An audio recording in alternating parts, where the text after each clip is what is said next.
कहानी बिखरे सपने और नई राह। यह कहानी एक छोटे से शहर के लड़के अमन की है, जो अपने बड़े भाई विवेक के साथ रहता था।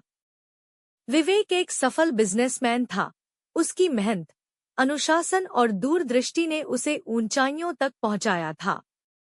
अमन भी उसी के साथ काम करता था, पर उसमें एक बड़ी कमी थी, आलस। अमन का सपना था कि वह भी एक दिन बड़ा बिजनेसमैन बने, पर वह मेहनत से दूर भागता था।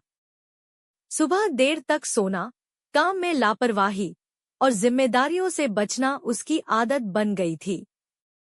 विवेक ने कई बार समझाया, सपनों को पूरा करने के लिए नींद से जागना पड़ता है, केवल सपने देखने से कुछ नहीं होता। लेकिन अमन पर कोई असर नहीं हुआ। एक दिन अमन का विवेक से झगड़ा हो गया।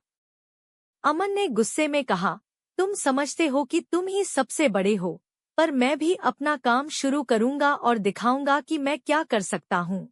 विवेक ने शांत स्वर में कहा, ठीक है, पर याद रखना, केवल चाहने से कुछ नहीं होता, करनी भी पड़ती है। अमन ने घर छोड़ दिया और शहर के दूसरे कोने में एक छोटा ऑफिस किराए पर लिया। उसने एक बिजनेस शुरू तो किया, लेकिन उसका आलस अभी भी पीछा नहीं छोड़ रहा था। वह समय पर ऑफिस नहीं जाता, क्लाइंट्स की कॉल्स नहीं उठाता और जरूरी मीटिंग्स मिस कर देता।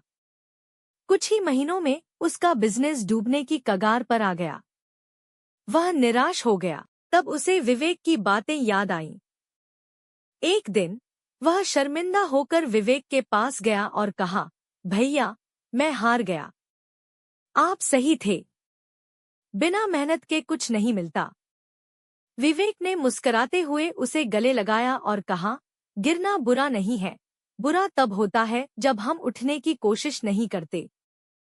चलो, अब दोबारा कोशिश करते हैं, इस बार सही ढंग से। उस दिन से अमन ने अपनी आदतें बदली। उसने समय की कद्र करना सीखा, जिम्मेदारियों को निभाना सीखा और विवेक की मदद से एक बार फिर से बिजनेस शुरू किया।